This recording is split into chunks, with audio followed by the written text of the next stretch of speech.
Okay, this should be recording now. So, hi everyone, welcome to our Open Awards Get Inspired event.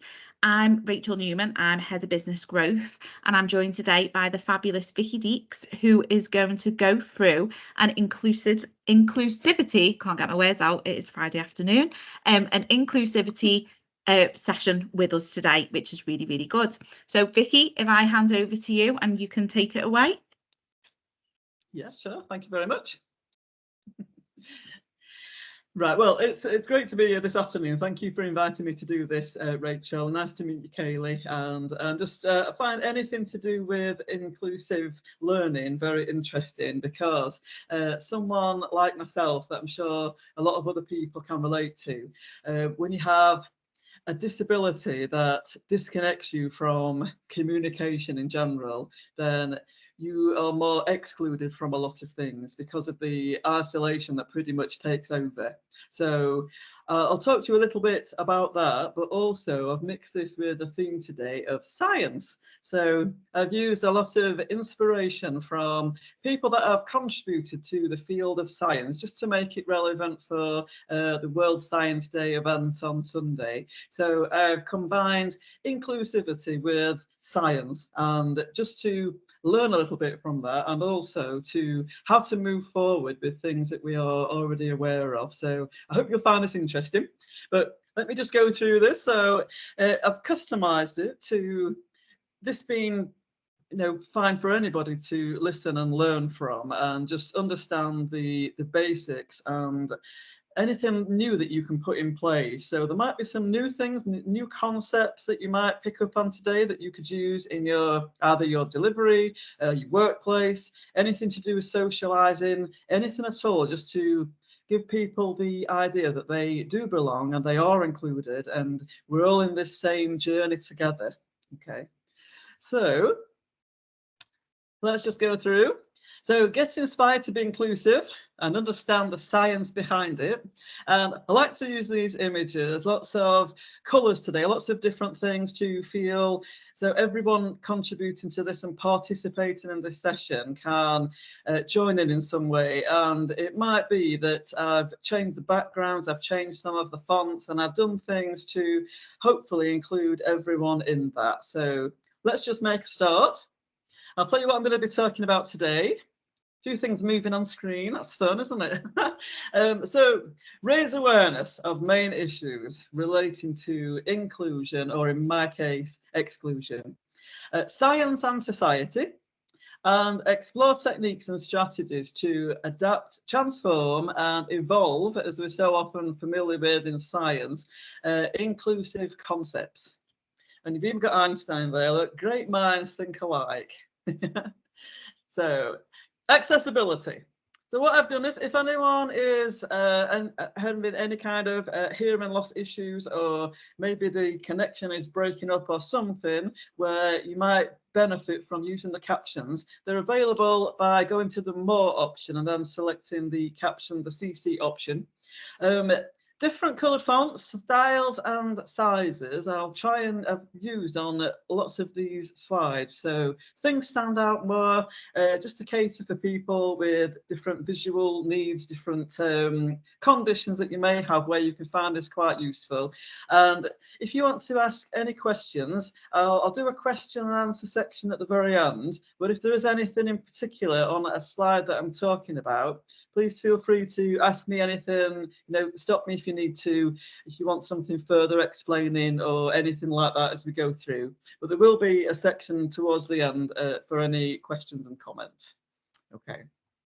So, inclusion, the general kind of concept behind this. Now, I've been teaching for over 20 years, and in order to make anyone feel included in some way, you can use this in the classroom, you can use this in a meeting, anything where you are with people and you want them to take something on board and learn something from what you're delivering in some way. So if you remember the concept of, if someone is just speaking, then you're likely to forget. If that is all you're doing, just listening to somebody, then you're likely to forget this straight away. if you can see something, like make it visual and speaking at the same time, maybe pointing to some images or some, something that, like a video or something to go alongside what you're saying, they like to remember. I've got a minion there. But if you want full inclusion of anyone that's participating in anything, if they can see something, hear something, and join in with something, then the difference is they're likely to understand. So if you get all three together, so anything that you can see, lots of visuals. If you want in your staff to understand, sales or revenue or a particular concept, displaying something on the screen, talking alongside it at the same time, and getting people to join in with something. What do you all think about that? Can we have some comments? Anyone want to ask any questions? That type of thing. So they actually feel included in the process. So that's one of my versions of inclusion, what I try to use. But very interesting now. If anyone, it might be easier if anyone wants to use the chat. I'll just pause just for a couple of minutes to allow you to type, or if anyone would just like to speak. Does anyone want to give a general definition of what you understand inclusion to mean? Does anyone want to take this, or how would you describe inclusion? Oh, go on, Kaylee. Oh, sorry, my hand hands up. What's in the hand up? I think I must admit, I think I've always struggled to define inclusion without using the word include. I can't lie. I think it's quite a difficult one to actually really describe, I suppose. But just involving everybody would be my general way of saying it without using the word include. Sorry, that was probably terrible, but that's how I always thought about it. No, not at all. That's brilliant, because straight away you've identified that everyone is important here. So thinking about everyone and bearing that in mind, and a disability such as mine, when you can't hear, what I find is, when just from my own experience and when I've been doing training sessions about hearing loss in particular, and asking people at the beginning, does anyone have any kind of hearing loss? Maybe one or two might say, well, actually, it's not as good as what it used to be. But it's not until I do an anonymous survey later on that the results are very different. So what you're often talking about when you've got any kind of audience or anyone participating in anything, just relying on them to tell you that they can't hear or they can't do this, it's not always effective. It's always about having that in mind before you deliver something.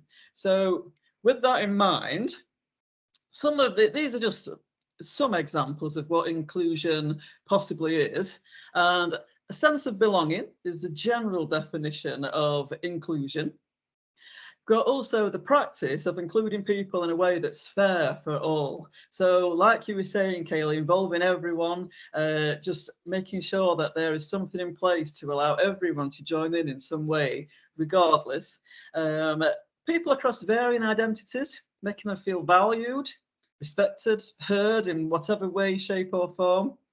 And the last one is probably one of the most common ones, the fact or policy of not excluding members just because of their gender or their race, disability, etc. And it's these common points really that, it's very easy to let someone feel like they're not part of something, not included. And we all are guilty of doing this in a way, because we don't always think about other situations that people are being in. It's very difficult to imagine what it must be like to have this disability or this, this kind of religion and what that actually comes with.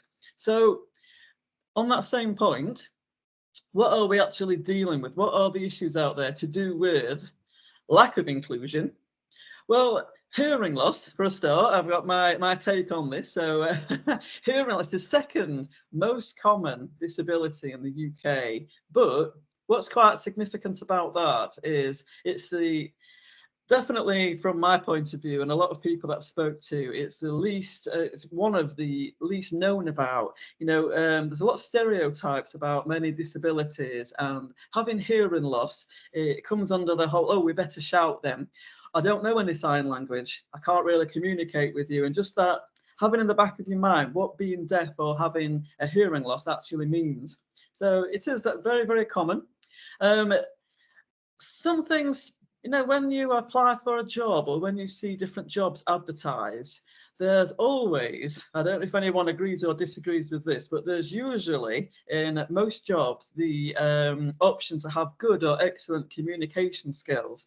But what that doesn't actually suggest is, what does that actually mean? So for me, for example, I can speak absolutely fine, but the other side is not always effective. So we're missing quite a lot of detail in jobs. For example, what is the job actually asking you to have good communication skills for? Is it to answer a phone, you know, to be more specific? But just, it's very vague when it says things like good communication skills. Mobility, including lifting and carrying, is the most common disability in the UK. So it's bearing that in the back of your mind. Sorry about these bright colours. I went a bit crazy here with the effects. Common issues for those with disabilities in a workplace, in a classroom, in any kind of educational setting is, depending on the scale of those disabilities or the condition or whatever they class it as, sometimes accusations of faking or, oh, I thought you were deaf, how can you hear that? Those kind of comments. Lack of specific awareness and assuming that you can do things that you can't. And those type of areas are it causes a lot of issues, especially in the workplace where people are forced out of a job due to feeling that amongst colleagues. Lack of support in the workplace, it kind of comes hand in hand there. Lack of support, so that was, the workplace was quite a big one, but it can be anywhere. 16 million people in the UK that have a disability, and 5 million of those are in employment. So there's these things there, these issues that are going on quite, you know, all the time. It's a very common thing. And anything to do with the recruitment process and marketing. So what employers generally kind of focus on is, if they are wanting to invite someone along to an interview, focusing on, is there any accessibility needs that they have, and they're really, really exceptional at this type of thing. But what people like me need more of is help and support when you're actually doing that job, rather than just the entry into the job itself. Support ongoing. So rather than relying on people to come forward and say, I need help with this, or I need some support, you know, actually going to them and asking for that, you know, the other way around a little bit.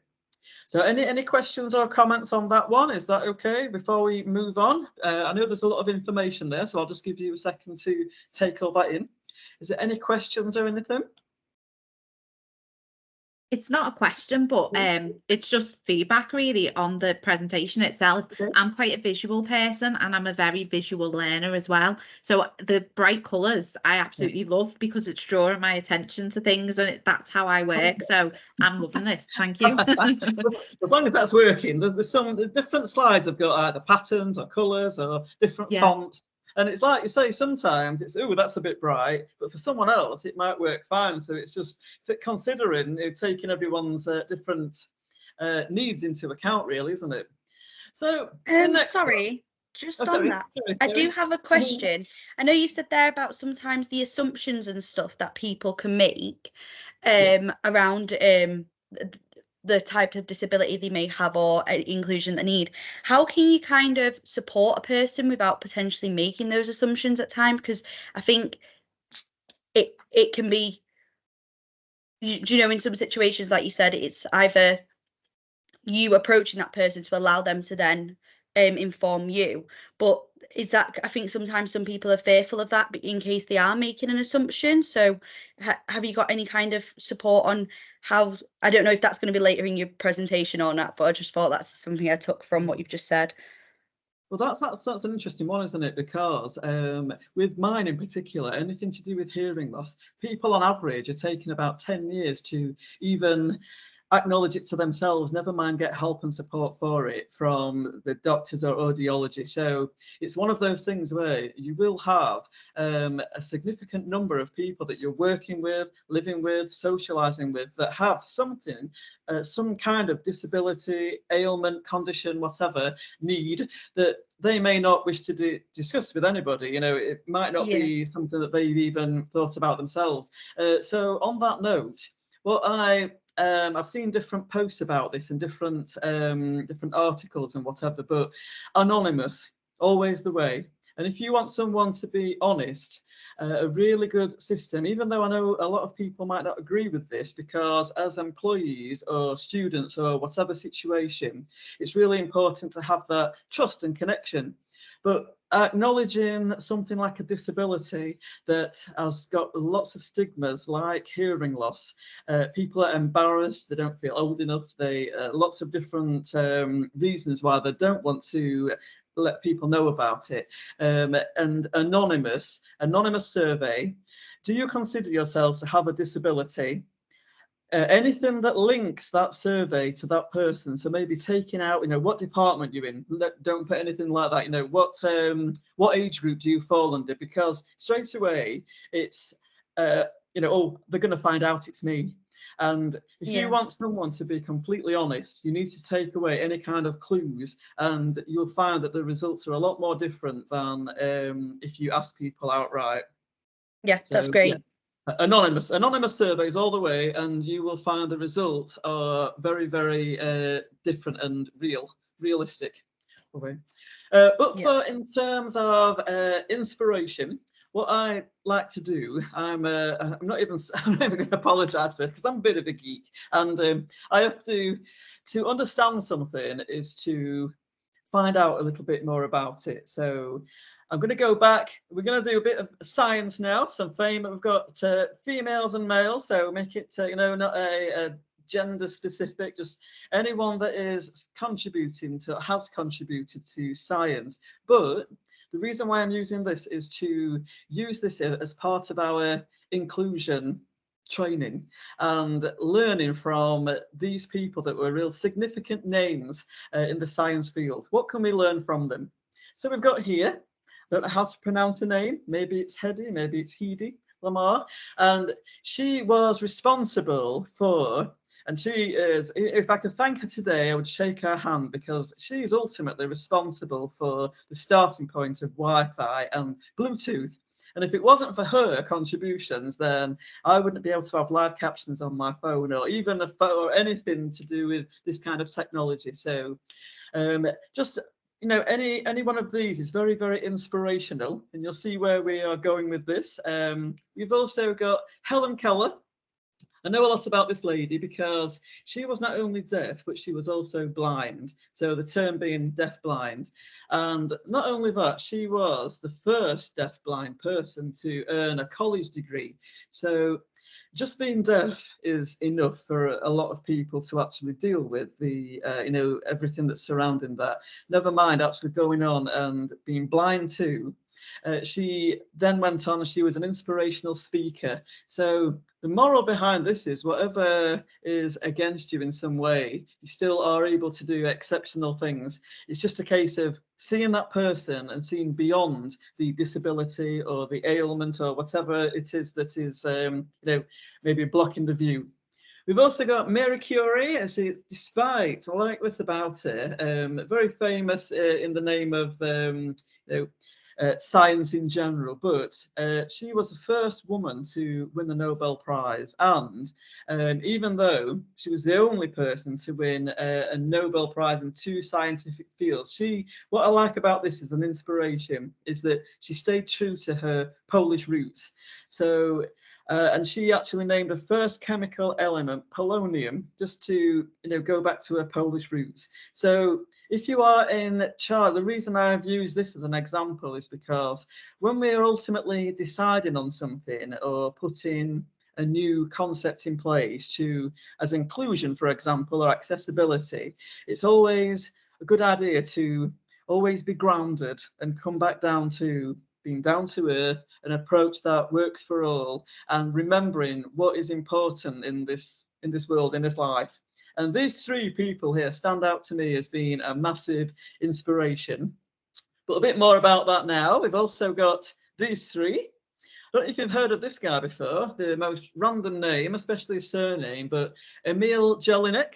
Has anyone heard of this guy before? I'm not expecting any hands to go up here. This is a very random. No. But this one really is the reason I've used this guy as an inspiration is because the Mercedes-Benz company that you are probably all aware of was down, the reason it's called Mercedes is ultimately down to this guy. The word Mercedes is nothing to do with any of the companies at all. But this guy here, he was working for Wilhelm Daimler. You may have heard of Daimler cars. And he was working there, but he wasn't he couldn't make or build or actually produce any of the cars when they were invented. So, but he wanted to have something with the significant value. And he was seeing the success of Daimler, he was seeing the success of Carl Benz. You probably see where the clues are going here. And what he wanted was a portion of this. So someone came to him, more like a psychic kind of person, and they said, if you have a daughter and you call her Mercedes, it will bring you significant fortune and rewards.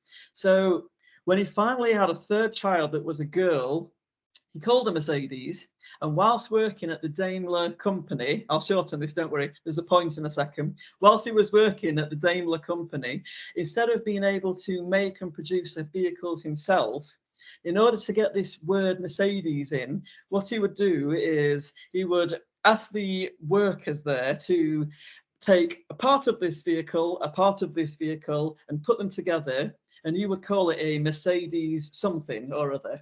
And it started from there. And he would race these cars in different events in France. And on the poster, he would have Mercedes in big letters at the top, and then Daimler, the company he worked for, in tiny little letters at the bottom. So Mercedes kind of came. And he ultimately, it developed, and where it was Daimler-Benz, it then got changed, it evolved to become Mercedes-Benz, and it actually got carried away. So he did, I'm talking about perseverance now. And if you really agree with a particular concept, but you feel like you're not being taken seriously, this is when this guy's story will probably come into play. And the way he really persevered and thought, I need to be successful, but I can't do it in a way that's going to get me recognised. So he did it a bit of a sneaky way, but he did ultimately get his aim. He just didn't get the rewards he was looking for. But an interesting story nonetheless. So Emil Jelinek. We've also got Isaac Newton. Yeah, we probably all know Isaac Newton. He's more familiar with a lot of people.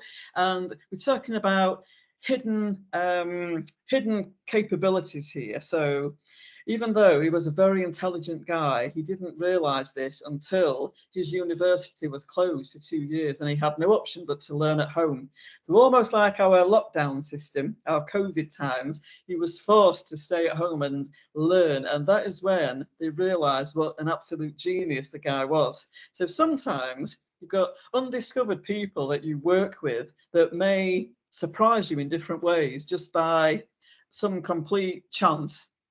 And then the last one, we've got Beethoven, and you'll see how this all kind of comes together in the next slide or so. We've got Beethoven here, and I can relate to this guy big time because he developed hearing loss he was in his late 20s when he developed hearing loss, and he produced all this amazing music, and all of a sudden he was unable to hear it in the way that it was used to be played. And I can totally understand where he's coming from here, but he continued his perseverance again, sticking with something that you truly believe in, when you've got a passion in, even when the odds are against you. It's really, really important. And he used the art of vibration to almost hear it as well as he used to. And the latest ones, the type of music that he produced was classed as his, the people preferred that than the original ones. So it's amazing what you can produce when you've got the odds against you in different ways. So 6 very, very different inspirational people, but you might understand the concept behind this, where I'm going here. Please stop me at any point if you've got any questions or whatever. So a nice colourful background here. That's fun, isn't it? We've got green and orange. A bit two-tone, like my hair at the moment. So we're going with that theme. Yeah. Science. We've got science and society. So what am I talking about here? To truly make a difference in inclusivity, and to be inclusive as possible, and equality, diversity, all of this type of thing, it ultimately comes down to one general theory. You've got a dog scientist here, of course, something a bit cute, all right? So if you mix together science plus society, then what you actually get as a result of that is effective problem solving. So using a variety of perspectives combined with teamwork, solutions are likely to be found much quicker.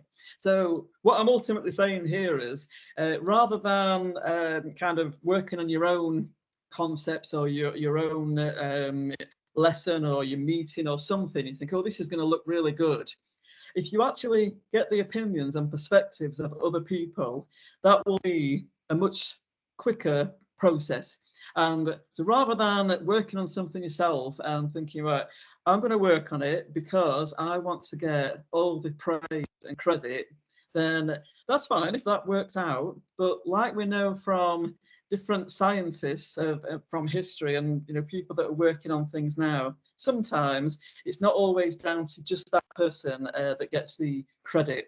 So one really important part of being inclusive for me is that it's not just a one person approach, it is a whole team approach. It's teamwork and everyone gets credit. It might be someone's idea. If you think of the rock group Queen, they each individually kind of wrote the music. Some of them would write the lyrics, some of them would be the voices behind it, but it was one group. And even though they would start off by arguing about this, who gets the most royalties? Well, I wrote that song, I did this, I did that. They did ultimately, towards the end of that group forming, they did actually decide equal. If we play a concert, it's equal because we're all there. And they realise that that process does actually work. And obviously, if we have some Queen fans here, we can see that we've got some really good music that was produced from there. So it does work. How are we doing so far? Is this okay? Are we all right? Has anyone got any questions or comments? Are we okay? Yeah, no, happy. Yeah, good. No questions yet. Okay, so the question is, how? What other things can we bring to this? What can we actually do here? Now, not anything to do with science, but someone that is really good for inspiration. And Class Stars, really good employer. I don't know whether you might have your own views on Richard Branson, but the general kind of idea of him is that he understands what it takes to run a successful business, and he looks after his staff. He really, really does. I'm sure there is someone that left on bad terms, and I'm sure there's lots of other stories, but in general, he's quite a cool person to work for. And what he says is, if you see here, a company is people. Employees want to know, am I being listened to, or am I a cog in the wheel? And people really need to feel wanted. And if you're part of the process and you feel that way, then you're not going to want to leave that company. You're going to want to stay and feel like you're part of that, like family, you're part of it, and your comments and your suggestions do count. They might not be used, but you listen to in some way and it's taken on board rather than not being part of the process at all.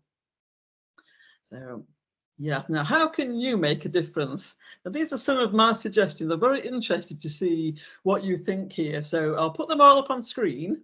And if anyone wants to comment on these, we've got like you were just saying, Terry, a moment ago, let me just put all these up a second.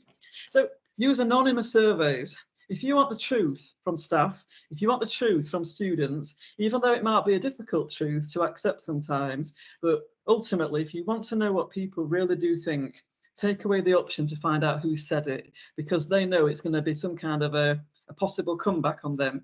So remove all that altogether, you're going to get what is actually okay, this is what they really do think, and it's very effective. And I use Mentimeter. I don't know if anyone's heard of that before. Have you heard of Mentimeter? It's an anonymous way of using a survey. The students can use their phones or staff or whatever, and you can ultimately take part, and there's no way of knowing who's actually voted. It's just how many people have participated in that. It's really good, actually, isn't it, Mentimeter? And you can use like QR codes and everything for people to get onto the certain ones and things like that. I do really like Mentimeter. Yeah, exactly. But it's ultimately the anonymous section. Even things like what age group do you fall into? I've seen so many different surveys over the years, and you can feel that kind of, or what gender are you, or which department do you belong to, or what is your job title, and anything where people feel like, ooh, they're going to know it's me straight away. There's going to be that reluctance to complete it. So to, as I say, remove any kind of clues or anyone trying to be detective and work out who said that about the company, or and you're going to get the truth. You're going to get the honest truth. It's just ultimate, and just remove those barriers. Talk about and display information in all staff and student areas about disabilities, conditions, mental health and well-being, so it becomes the norm and not, ooh, we don't mention that, and ooh, that's, we don't know about that, or something. If it's splattered around, as much as the quotes are on being kind to people, and you got this, and all these quotes that we see all over, just displaying them about disabilities. Did you know, something like this, maybe, did you know that people with visual impairments need, this is what someone said that has ADHD. This student with dyslexia, and getting actual quotes from people to use as part of that. Again, being anonymous, they might not want their names on there, but using actual quotes from people would be very effective, because you've been inclusive in asking people to join in. An open door policy for all. Now this one, I've worked in places before where worked in colleges, I've worked in training organisations, and general office related jobs. I've done quite a mixture of things, and sometimes it's very easy to think that the people that make the decisions are often not easy to get hold of, or they're in meetings a lot or something. And when I'm saying an open door, I mean literally leave the door open. So maybe if it's maybe decide a time when there's no meetings that are going to happen. Maybe it could be on a Friday afternoon, or first thing on a Monday morning for the first hour, and just open door policy from 9 till 10 every Monday, or from 3 till 5 every Friday, or whatever it is, an actual designated spot, literally just for people to just walk in without an appointment, or just having that informal feel about it, rather than I need to make an appointment and make it a thing. Just having that, we're all human here. We've all got things going on outside of work or outside of college. Come and have a chat. Let's make a drink. Let's chat about what's going on, and not recorded in any way. Kind of off the cuff, if you like. Just no need to repeat it, but just to mention something, to have that approach. Give opportunities or spotlights for all staff, students to host a section of a meeting. And if you're, again, having the choice to do this, you might find that even though some people might not work in your department, or some students might not be involved in this particular area or whatever, you might find that the ones that you wouldn't dream of in a million years actually coming forward to do something will surprise you in so many ways. And I've done this when I've been teaching groups of students and putting them in, like, doing a debate or something, right? On this side, you're for this, on this side, you're against it. And in the back of my mind thinking, I think this student is going to be the one that takes charge, and I think that student. And ultimately, I'm so wrong on so many occasions, it's unreal, because people, surprise you, they shine in different ways. And if you give them the chance to make them feel like they can take charge in something, the results will seriously make you step back and think, how did I not recognise this person? And what we ultimately get when we're doing a meeting or some kind of a training event or something, the way that kind of runs is that people have been chosen to do certain spots of that, or it's usually someone in management that does a meeting, and then anything where people can chat about generally usually comes at the end in any other business. But if you actually give people the option with some kind of an incentive for doing so, some way of encouraging them, I'd seriously recommend, I'd say money, but I know that's not how it works in companies. It's got to be something where, you know, maybe vouchers for Asda, or, you know, something at Meadowhall, or some kind of shopping voucher, something where they're going to get something for working, and just maybe if it's for 10 minutes of that session, right, okay, we're going to hear from Val in accounts about a mental health story. For the first part of this session, we're going to hear from John in sales. He's going to tell us how he dealt with his personal issue and what we can all learn from that. Or it could be, let it actually be a free-for-all, whatever someone wants to talk about. But you'll find that someone who looks quiet, I get called quiet all the time because that is what it looks like. And for me, it's mainly that I've not heard to join in. So I understand why people think that I'm quiet, but it's really not the case at all. It just looks that way. And I think if you actually send out some kind of message to all staff or all students, would anyone like to volunteer to host the first 10-15 minutes of our next annual meeting, of our next monthly meeting, whatever it is, our meeting on Wednesday? If someone can talk about, we'd really like someone to come along and give us your take on this.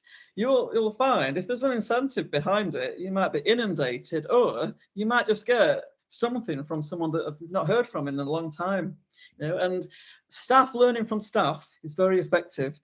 Colleagues understanding something from colleagues, that's a whole different ball game.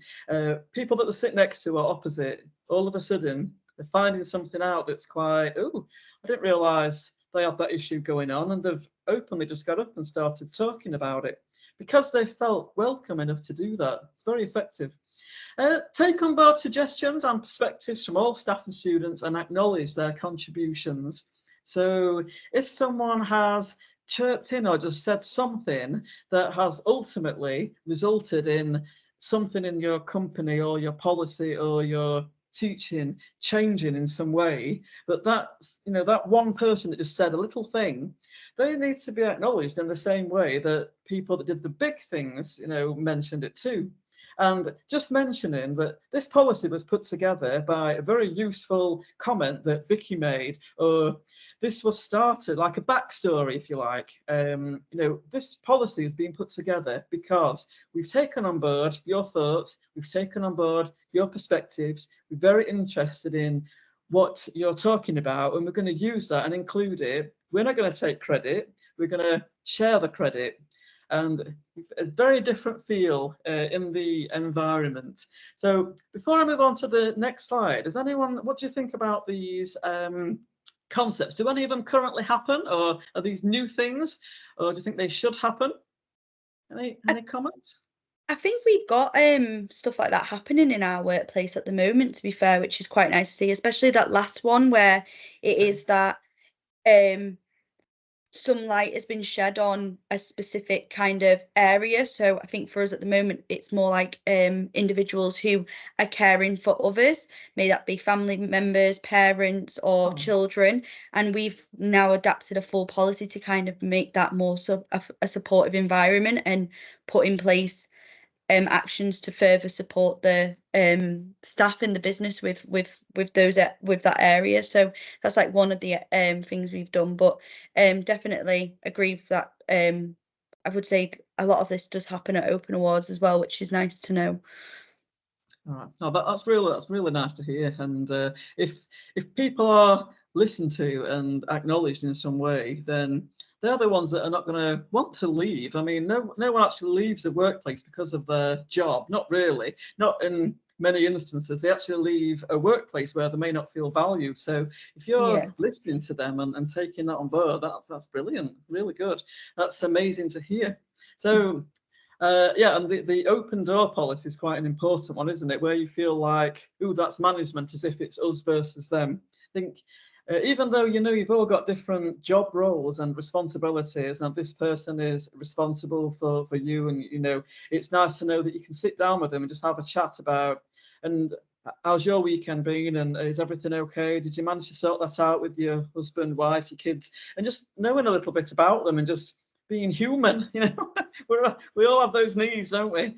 It's great. It's really great to hear. So what have we got? Consider.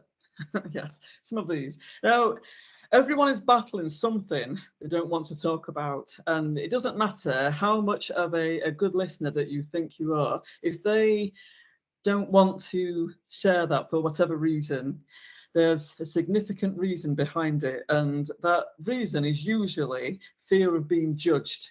And what we tend to do, just as, again, humans, is when your friends or your colleagues or someone might say, I've got this real issue and I've just got a lot on my mind right now, I've got lots going on. And you may offer some time, you might say, well, do you want to talk about it? And it's kind of like a close off. And it's all of those things where just acknowledging that something's not quite right, but just also accepting that performance-wise, that student, that colleague, that in that particular work environment, you know, it might not be effective that day. If someone's not slept because of something going on, there's always a reason why they might not be as productive, but not actually punishing them in some way, you know, just allowing for different things to happen in the background. Kindness costs nothing, but means the world to us all. Just asking people, you know, how was your weekend? Did you manage to get your car sorted? Just start making a general effort rather than all the account staff or all the staff in this department, actually acknowledging them by name and looking at different ways that you can communicate with them. We've also got different circumstances may result in lack of productivity, like I've just said a moment ago. And just remembering that couple of really important things here, and the fact that just because someone is doing all of the talking or all of the suggestions or being generally kind of almost taking over, but in a good way, it doesn't always mean confident. On the same side, someone that's quiet isn't weak or not interested or not confident.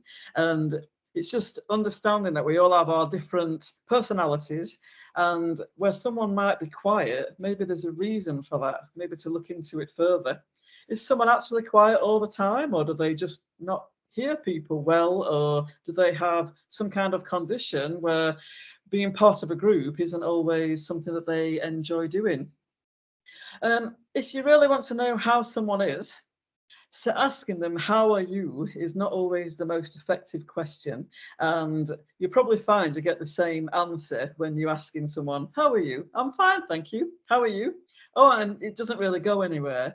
And if you're in a bit of a rush, it's kind of one of those passing on the corridor kind of questions. But if you're genuinely concerned about someone, maybe think about asking in different ways. So for example, if you ask them, how are you? And they say fine, maybe then asking them, how are you really? And it might be a different response, or just talking about something and, you know, a different kind of topic, and see what their response is to try and work out what the problem is. Enabling a sense of balance in the workplace is essential. Work-life balance, as we hear so many times. Can we think about other ways where we can you know, really enjoy working even more? How much fun can be had? You know, maybe have a break in the afternoon, maybe have I think Mondays are particularly the worst day of the week for motivation. So possibly doing something quite fun on a Monday, maybe lunchtime, or getting together and doing some kind of quiz or something, like a pub quiz. Monday fun day, you know, anything to jazz it up a little bit. Fairness is a significant strength.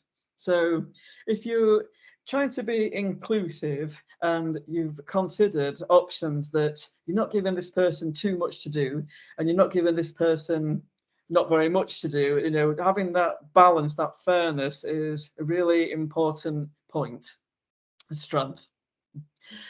So don't reinvent the wheel. There are options here. Now, I don't know if anyone's heard of the human library. Let me just put all these up on the board. There's 4 of them here. Has anyone heard of the human library before? No. No. No. Heard of that? No.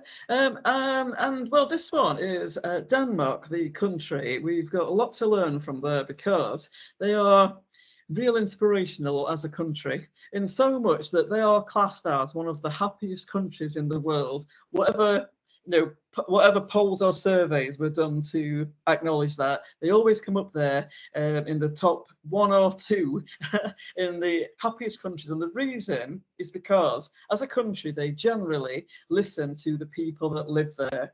In the workplace, they don't decide on anything properly unless they've got everyone's point of view. It's their kind of concept to not allow anything to go forward unless they've got everyone's take on it and the spin on it. So what they also delivered was something called the human library.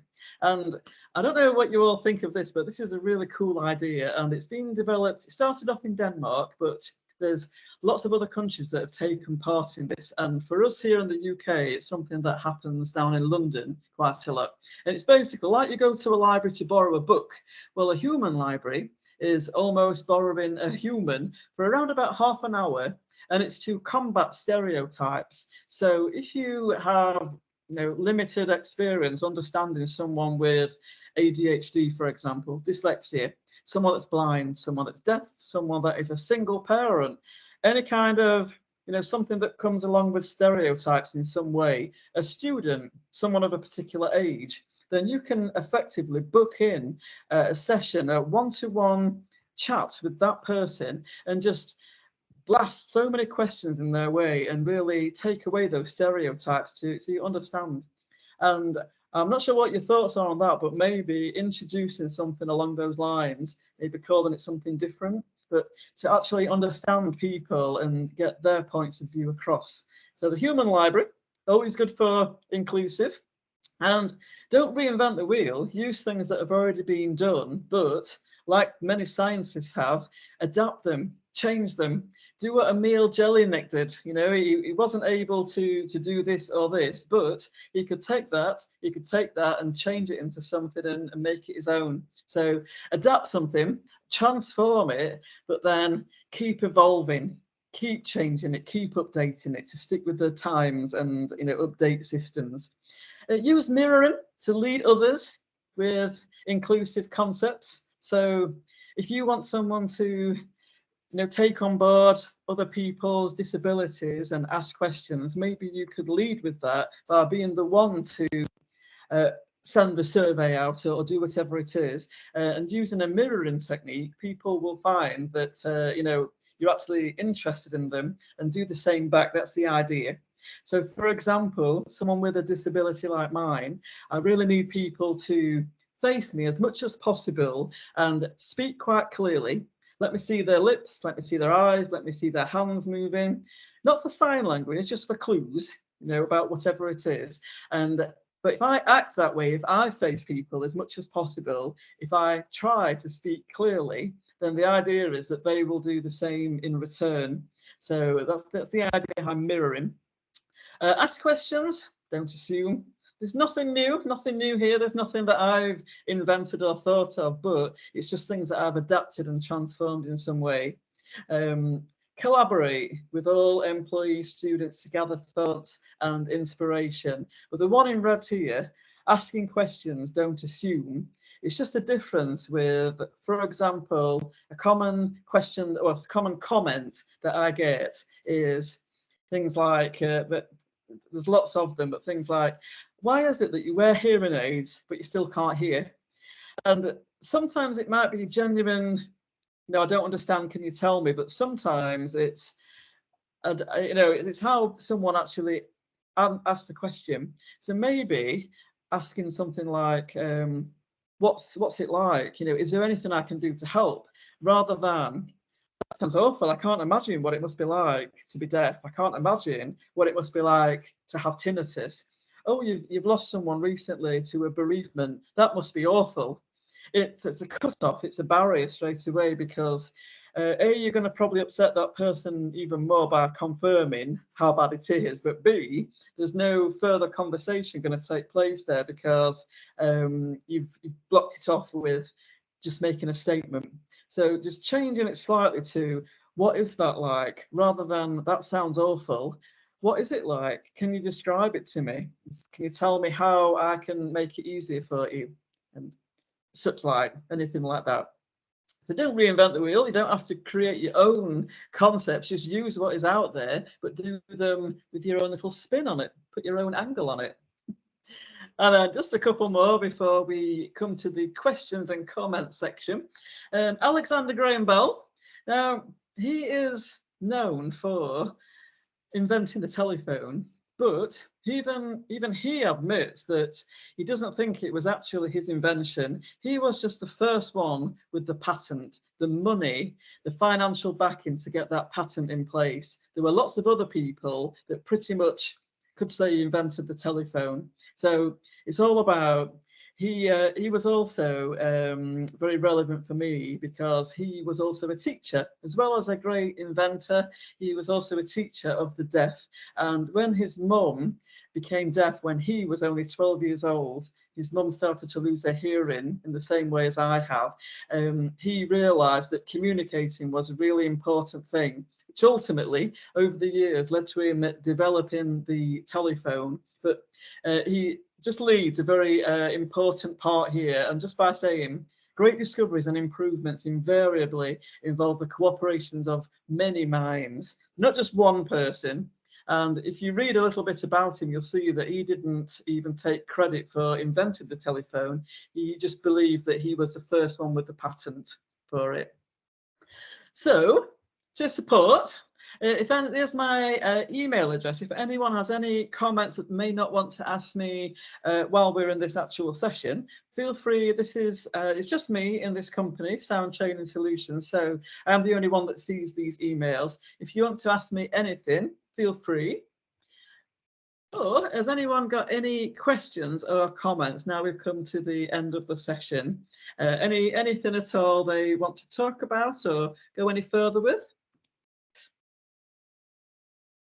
I haven't got any. Thank you. Yeah, that's fine. There's quite a lot to take, isn't there? There's quite a lot of information to absorb. So, and do you know what? Do you know what, Vickie? I've learned some like really amazing facts today as well, which I didn't really expect coming into this session. You know, the stuff about inclusivity and the environment and all that type of stuff you're saying is great. And as Terry said, some of the things we could do more, even in like your home environment and things like that as well. It's got me thinking about things, especially with the kids and how I have conversations with them. And, you know, it's just got me thinking about quite a lot of different things. So thank you. It was really, really good. Yeah. Oh, thank you very much. Thank you. Yeah, I'm the exact same. I think that kind of end bit you've just said there about in terms of like how you ask the question as well, though, like, you know, just changing that slightly and saying like, you know, what is it like, rather than just being quite rude and abrupt in the beginning. I think that can definitely really help create an awareness more and allow them to feel more comfortable speaking to you if there is something that you've not come across before as well. But yeah, really found that helpful. That was great. Thank you.